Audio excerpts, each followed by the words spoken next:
షేక్ యూసఫ్ అఫ్రీది అని చెప్పి హఫీజ్ సయీద్ అనే ఒక వ్యక్తి పేరు మనం వినే ఉంటాం కదా. ఈ హఫీజ్ సయీద్కి బాగా దగ్గరైన వ్యక్తి, ఇన్ఫాక్ట్ రైట్ హ్యాండ్ మ్యాన్ అనుకోండి.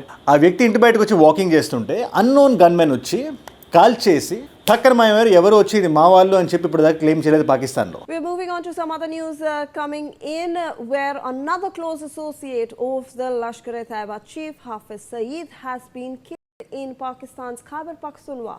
ఇన్ఫాక్ట్ ఇప్పుడు ఆ గన్మన్ ఎక్కడికి వెళ్ళారు కూడా ఎవరికి తెలియదు. మ్యాజిక్లో మాయమైపోయారు. ఇవాళ పాకిస్తాన్ అంతా ఒక డైలమాలో ఉంది, ఈ పని చేసింది ఎవరు అని చెప్పి. అండ్ ఇన్ఫాక్ట్ ఈ షేక్ యూసఫ్ అఫ్రీది ఒకటే కాదు, మనం ఎక్కువ కాలం కూడా వెనక్కి వెళ్ళదు. 2022 నుంచి ఒక 2-3 సంవత్సరాలు వెనక్కి వెళ్ళి మనం చూస్తే IC-814ని హైజాక్ చేసిన వ్యక్తి జాయిద్ అఖౌండ్ అతని పేరు. ఆ వ్యక్తిని కూడా ఇలాగే అన్నోన్ గన్మెన్ వచ్చి ఈ భూమి మీద నుంచి చెరిపేసి వెళ్ళిపోయారు. వాళ్ళు ఎక్కడున్నారో కూడా ఎవరికి తెలియదు. లాస్ట్ ఇయర్ సెప్టెంబర్ 19వ తేదీన నేపాల్ నుంచి భారత్కి ఫేక్ నోట్స్ని సరఫరా చేసిన వ్యక్తి, ఈ వ్యక్తి కూడా పాకిస్తాన్కి సంబంధించిన వ్యక్తి, అతన్ని కూడా అన్నోన్ గన్మెన్ కాల్ చేసి వెళ్ళిపోయారు. వాళ్ళు కూడా దొరకల. ఇన్ఫాక్ట్ ఇది ఎవరు చేశారు, ఎందుకు చేశారు, ఎలా చేశారు, మనకు కొంచెం ప్యాటర్న్ని ఫాలో అయితే మనకు అర్థమైపోతుంది. కొంచెం 30-35 సంవత్సరాల వయసులో ఈ వీడియోని చూస్తున్న వాళ్ళు ఎవరైనా ఉంటే ఒక 10-15 సంవత్సరాల క్రితం ఎలా అయితే పాకిస్తాన్ మనం టెర్రరిస్ట్ చేసే మల్టిపుల్ అటాక్స్తో అన్ని న్యూస్లు ఇవాళ మనం చూడట్లేదు. దానికి కారణం జైషే మొహమ్మద్ కానీ లష్కర్-e-తోయిబా కానీ ఇందులో ఉండే టాప్ బ్రాస్ లీడర్షిప్ ఏదైతే ఉంటుందో అది మొత్తం ఇవాళ ఒక షేకీ గ్రౌండ్స్ మీద ఉంది. ఇవాళ పాకిస్తాన్ కూడా బయటకు వచ్చి అరవలేదు, ఏడవలేదు. ఇన్ఫాక్ట్ మా వాడిని చంపేశారని చెప్తే వాడు మీ వాడని ఒప్పుకోలేరు. అందుకని తేనె కుట్టిన దొంగలా సైలెంట్గా ఉంటూ ప్యారలల్గా నెరేటివ్ వార్ఫేర్ భారత్ మీద ఎలా చేద్దామని చూస్తారు. ఫర్ ఎగ్జాంపుల్ పాకిస్తాన్కి సంబంధించిన ఒక మినిస్టర్ కరెక్ట్గా 1 year బ్యాక్ ఈ వ్యక్తి మీద మనం వీడియో చేసాం. ఆపరేషన్ సింధూర్ గురించి వీడియో చేస్తున్న టైంలో ఇలాగే 24 hours భారత్ మా మీద దాడి చేస్తుంది, 48 hours దాడి చేస్తుంది, మేము పాకిస్తాన్ మేము చాలా అమాయకులు అని చెప్పి మాట్లాడిన ఇదే మినిస్టర్ వెనకాల మైక్రోసాఫ్ట్ పెయింట్తో ఏదో ఒక ఎడిటింగ్ చేసుకొని ఒక పోస్టర్ వేసుకొని మైక్ వేసుకొని ఆ వ్యక్తి వాళ్ళ భారతదేశాన్ని నిందిస్తున్నాడు. ఎందుకు కోపం? ఇన్ఫాక్ట్ ఏ పాయింట్ మీద నిందిస్తున్నాడని మీరు అనుకుంటున్నారు? సరదాగా మీరు గెస్ట్ చేయండి. నేను చెప్పనా, వాళ్ళు మన బార్డర్ దాటి వచ్చారు. పాకిస్తాన్కి సంబంధించిన వ్యక్తులు మన బార్డర్ దాటుకొని వచ్చి జవాన్ల మీద, సైనికుల మీద కాదు టూరిస్టుల మీద దాడి చేసి చంపేసి మన దేశం మీద యుద్ధం ప్రకటిస్తే మనం రిటాలియేట్ అయ్యాం. ఆపరేషన్ సింధూని కండక్ట్ చేశాం మనం. ఇన్ఫాక్ట్ దాంతోపాటు మనం ఇంకా ఇంట్రెస్టింగ్ విషయం ఒకటి చేశాం. అదేంటది, ఇండస్ వాటర్ ట్రీటీ ఏదైతే ఉందో దాన్ని అబేయన్స్లోకి నెట్టేసి ఎటువంటి అకౌంటబిలిటీ మనం తీసుకోకుండా మన భారత్ నుంచి, మన నదుల నుంచి పాకిస్తాన్కి వెళ్ళే నీటిని మనం ఆపాం. కంప్లీట్గా ఆపకపోయినా ఒక పేపర్ వర్క్ అయితే లేదు. ఇవాళ రేపు పొద్దున కంప్లీట్గా ఆపాల్సి వచ్చినా కూడా మనం ఆపేయచ్చు. ఆ పాయింట్ని పట్టుకొని ఇవాళ ఈ సంవత్సరం మనకి హీట్ వేవ్ వచ్చే అవకాశం ఉంది. మనకి ఆ వాటర్ అవసరం ఉంది, అది మన వాటర్. అది ఆ వాటర్ని పాకిస్తాన్ వాటర్ అంటూ మా వాటర్ని మాకు ఇవ్వట్లేదని చెప్పి ఆ వ్యక్తి మాట్లాడారు. ఒకసారి మీరు వినండి. दहशतगर्दी जिसका भारत हमेशा सहारा लेता है और हमेशा पानी को एक हथियार के तौर पर इस्तेमाल करता है, वज़ीर आज़म ने उस इशू को भी एड्रेस किया और उन्होंने ये कहा कि पानी हमारी रेड लाइन है और हम भारत को हरगिज़ ये इजाज़त नहीं देंगे कि वो अभी दहशतगर्दी करे और पानी को बतौर हथियार इस्तेमाल करे और IWT इंडस वाटर्स ट्रीटी की खिलाफ वर्जी करे। और आपने देखा कि जो उसके कानूनी पहलू थे उसमें भी भारत को बहुत शर्मिंदगी का सामना करना पड़ा और वज़ीर आज़म ने वाज़ेह किया कि अगर पाकिस्तान का पानी रोका गया या उसमें किसी किस्म का कोई रखना डाला गया या पाकिस्तान के पानी को किसी भी हवाले से कोई रुकावट डाली गई तो पाकिस्तान उसका भरपूर और फैसला कुन जवाब देगा. ముందు వెనకాల ఎడిటర్ని మనం కాస్త ప్రశంసిద్దాం. ఎవరైతే ఎడిటింగ్ చేశారో చాలా కష్టం, అంత నీచంగా చేయడం కూడా ఒక స్కిల్ సెట్ కావాలి దానికి. ఒకసారి చూడండి ఒకసారి. ఎనీవేస్ ఇక్కడ నాకు అనిపిస్తున్న మ్యాటర్ ఏంటంటే ఈ అఫ్రీదిని షాహిద్ లతీఫ్ అని చెప్పి పఠాన్ కోట్ దాడి గుర్తుంది కదా, దాని వెనకాల ఉండే మాస్టర్ మైండ్. ఇలాంటి వ్యక్తులందరినీ ప్లాన్ చేసి పకడ్బందీగా చంపేస్తున్నారు కదా. అవి లష్కర్-e-తోయిబాకి, జైషే మొహమ్మద్కి నచ్చవు. వాళ్ళకి నచ్చకపోతే పాకిస్తాన్ కూడా నచ్చినట్టే. సో ఇండైరెక్ట్గా ఇలా భారత్ మీద దాడి చేస్తారు, దానికి మనం రెడీ అవ్వాలి, రిటాలియేట్ అవ్వడానికి కూడా.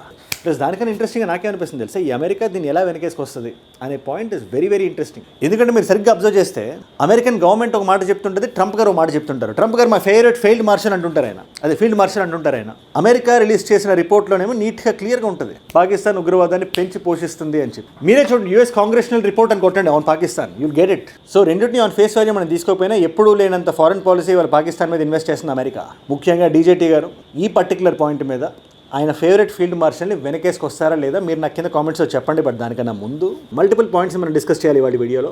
అందులో నిన్న టచ్ చేసిన టాపిక్ ఒకటి ఉంది, న్యూజిలాండ్తో భారత్ సైన్ చేసిన FTA. It's a very important topic. In fact అది కాకుండా పాకిస్తాన్ డబ్బులు సంపాదించడానికి ఒక గుంటనొక్క వే ఒకటి కనుక్కుంది ఇరాన్ నుంచి, అమెరికాకి ఐడియా లేకుండా. అదేంటో కూడా మనం మాట్లాడదాం. అండ్ ఇలాంటి వీడియోస్ నా సైడ్ నుంచి మీకు రోజు ఒకటి వస్తుంది, ఎవ్రీ సింగిల్ డే.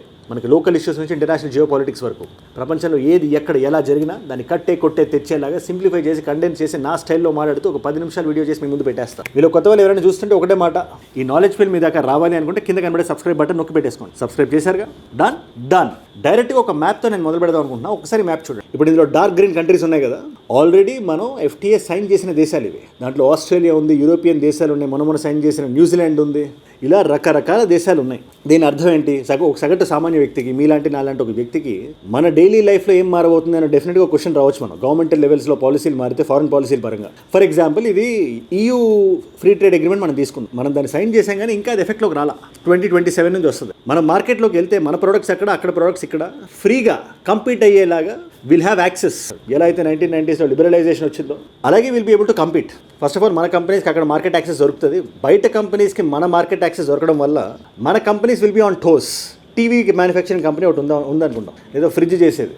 నేను ఆ కంపెనీ పేర్లు బయటికి తీయను కానీ అదే ఫ్రిడ్జ్ కంపెనీకి మార్కెట్లో ఆ ధరలో వేరే ఫ్రిడ్జ్ లేకపోతే వాళ్ళు రిలాక్స్ అవుతారు. బట్ యూరోప్లోంచి ఒక కంపెనీ, న్యూజిలాండ్లోంచి ఒక కంపెనీ, ఆస్ట్రేలియాలోంచి ఒక కంపెనీ వస్తే పక్కనే కూర్చుంటే ధరలు మ్యాచ్ అవుతుంటే కస్టమర్స్గా మనకి ఏమనిపిస్తుంది? మనం ఫర్ ఎగ్జాంపుల్ ఇప్పుడు అన్ఫార్చునేట్ థింగ్ ఏంటంటే ఇవాళ మేడ్ ఇన్ జపాన్ అంటే మనకు తెలుసు ఖచ్చితంగా R&D వెళ్ళి ఉంటుంది, ప్రొడక్ట్ బాగానే ఉంటుంటుంది అని. మేడ్ ఇన్ జర్మనీ అంటే మనం నమ్ముతాం మనం ఏదైనా కార్ కొనేటప్పుడు. బట్ మేడ్ ఇన్ భారత్ అంటే బయట దేశాల్లో అదే రెస్పెక్ట్ ఉంటుందా? ఆ రెస్పెక్ట్ మనం తీసుకురావాలంటే మన కంపెనీస్ బెటర్ అవ్వాలి. అండ్ ఈ ఫ్రీ ట్రేడ్ అగ్రిమెంట్స్ దాన్ని బెటర్ చేస్తాయి.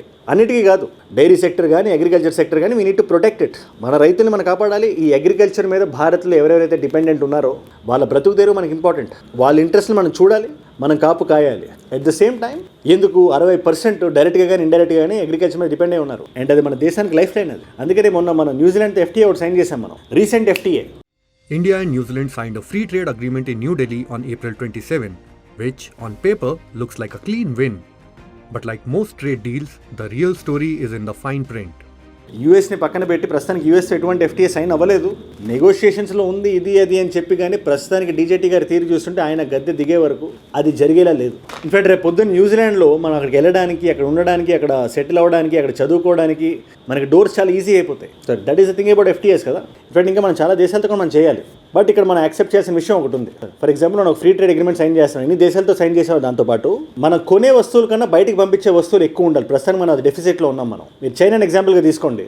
చైనీస్ ఇదే dark green, light green map చైనాది ఓపెన్ చేసి చూపిస్తాం మీకు ఒకసారి చూడండి మీరు. అది ఇక్కడ చైనా చాలా పకడ్బందీగా నీట్గా సౌత్ అమెరికన్ దేశాన్ని మొత్తాన్ని పట్టుకొని కూర్చుంది. కొంచెం ఐస్లాండ్, గ్రీన్లాండ్ వీటిని పట్టుకుంది. ఇప్పుడు ఈ FTAs ఎందుకు ఎక్కువ మ్యాటర్ అవుతాయంటే China sells more than buying. లేదు అమెరికా ఇంకా ఎక్కువ ఉంటుంది అనుకుంటే మీరు పప్పులో కాలేసినట్టే. అమెరికన్ మ్యాప్ ఒకసారి మీరు చూస్తే భారత్కు ఉండే అంత ఎక్కువ దేశాలు కూడా అమెరికాతో లేవు FTAలో ఇవాళ ప్రస్తుతానికి. ఇవాళ రోజున ఏ దేశాన్ని అమెరికా సైన్ చేసినా ఎక్స్పైర్ అయిపోయినాయి. And things are not looking great for America. And by the way, Russia గురించి మాట్లాడాల్సి వస్తే మనకి రష్యాకి, మన రష్యా నుంచి ఎంత తక్కువ అమ్ముతున్నామో అంత ఎక్కువ కొంటున్నాం మనం. $70 బిలియన్ బైలాటరల్ ట్రేడ్ ఉంటే అందులో $65 బిలియన్స్ ఆయిలే ఉంది మన రష్యా నుంచి కొనేది. మిగతా $5 బిలియన్ వాళ్ళు కొంచెం మనం కొంచెం అన్నట్టు ఉంది. సో ఇది ఏ విధంగా చూసినా బ్యాలెన్స్ లేదు. రష్యా ఎంత ఫ్రెండ్లీ నేషన్ అయినా we need to look into this. Of course గ్లోబల్గా మన స్టాండింగ్ ఎంత తగ్గిద్దామని చూస్తుంటుంది పాకిస్తాన్ చాలా మంది అది పాకిస్తాన్ ఆల్రెడీ పోయిన దేశం, అది దాని దగ్గర డబ్బులు లేవు, ఇది లేదు అది లేదు, ఇట్స్ అ డెడ్ నేషన్ అంటే అదంతా కాదనట్లేదు నేను. But at the same time Pakistan ఇవాళ రాక్ బాటమ్ ఉంది అనేది ఎంత నిజం.